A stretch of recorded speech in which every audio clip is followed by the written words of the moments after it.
friends, let's see today's lovely Goan egg drop curry. Now here I have half a cup of freshly grated coconut, one medium onion that I've chopped fine, one small tomato chopped fine, one small piece of tamarind, half a teaspoon of cumin seeds and 2 teaspoons of coriander seeds. 2 cloves of garlic, 1 green chili cut into 2 and about 8 dried red chilies. 3 eggs,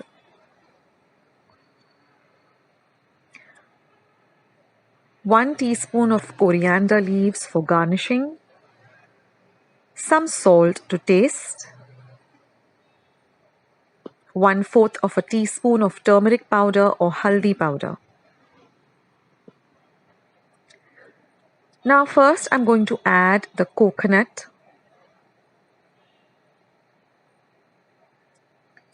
the tamarind. See that there are no seeds in the tamarind. The cumin seeds as well as the coriander seeds, the 2 cloves of garlic and the dried red chilies.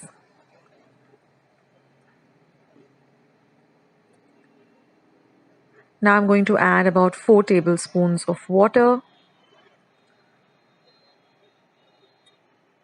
and we're going to grind this to a very fine paste.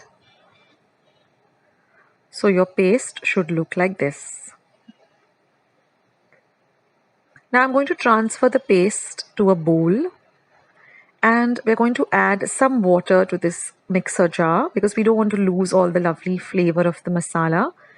And we're just going to rinse it and we're going to use this water for our curry.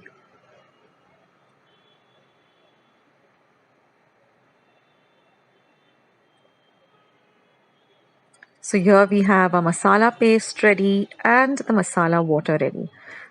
So now I'm going to heat a pan on a low to medium flame and I'm going to add just 1 teaspoon of oil. This curry doesn't require a lot of oil.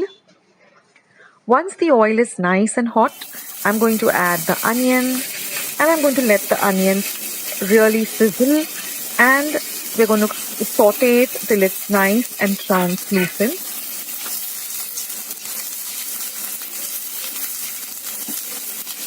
Isn't that sizzling noise amazing? Now I'm going to add the green chili and we're going to fry it well. Now I'm going to add the tomato and we're going to saute the tomato as well. So this is our basic bagar before we add all the other ingredients. Now we're going to cover and cook till the tomatoes nicely soften for about a minute. And now you see that the tomatoes are nice and soft, so just smash them down with your spoon or your spatula.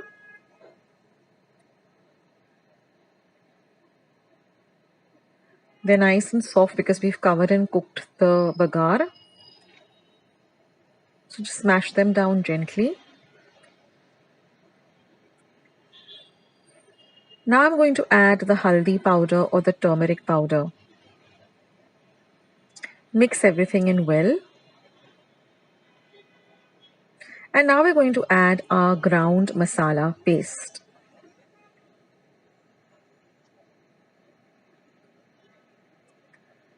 We're going to fry the masala really well.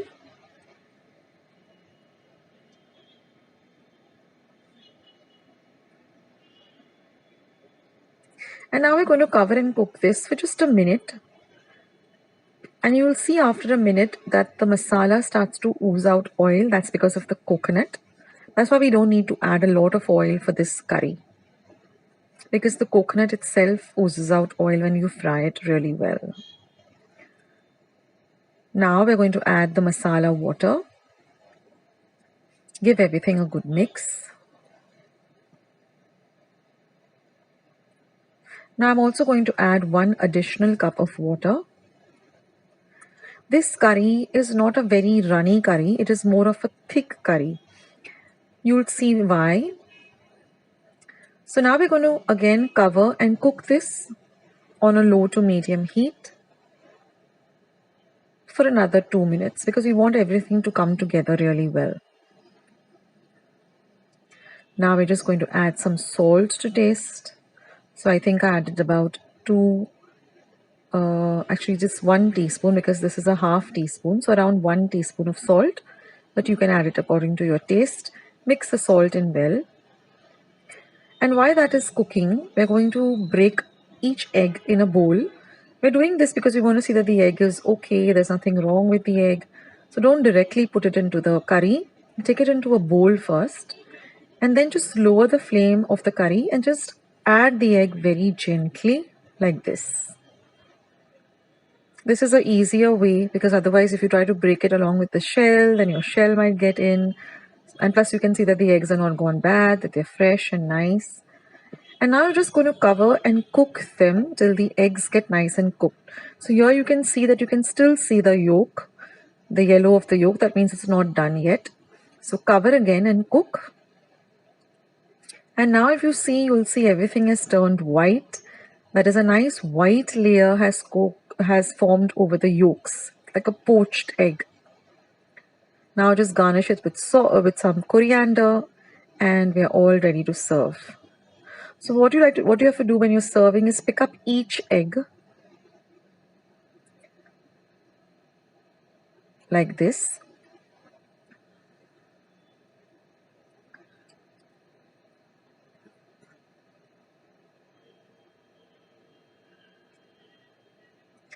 And then also get some of the gravy.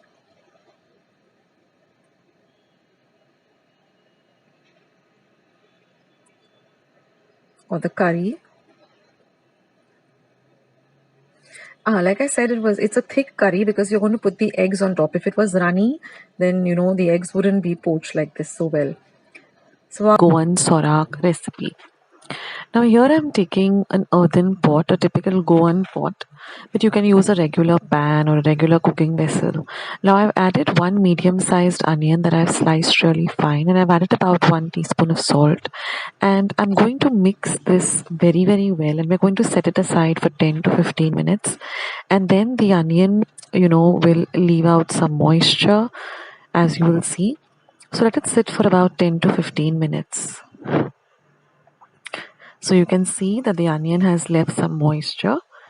Now let's see the other ingredients. Now here I have about 1 cup of water. This is just 1 lime-sized bowl of tamarind. I've soaked in half a cup of water for 15-20 minutes. These are 2 light green chilies that I've just slit in the center. Now these are the other ingredients. 1 cup of grated coconut. These are about 7 dried red chilies. 1 tablespoon of coriander seeds. 6 peppercorns. 6 cloves of garlic and about 1 inch of ginger. And about 1 teaspoon of cumin or jeera.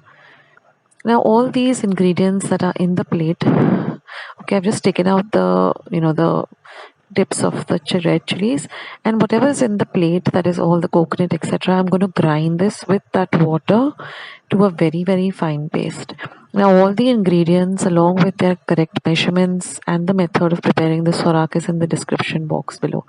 So I'm going to add all of this to my mixer pot along with the water, and I'm going to grind it to a very, very, very fine paste. That is very important for the sorak.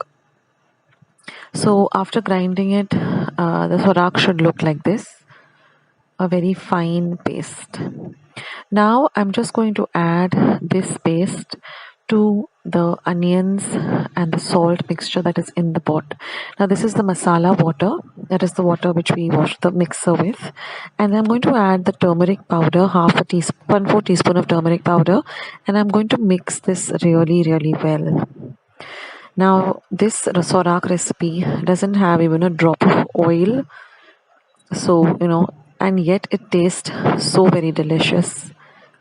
Now I'm just squeezing out the tamarind juice. So I soaked this tamarind for about 15 to 20 minutes in regular room temperature water, and then we just have to squeeze out the pulp of the tamarind, and we're going to add this. So this adds a lovely tangy flavor to this sorak. So this is a very beautiful curry, and you have to make this if you haven't made it yet. So I'm going to mix everything really, really well, and I'm going to add this masala water to it, and again give it a mix. And now we're just going to cook this on our gas top on a low to medium flame. We're going to simmer this for about 10 to 15 minutes. Let it cook really, really well.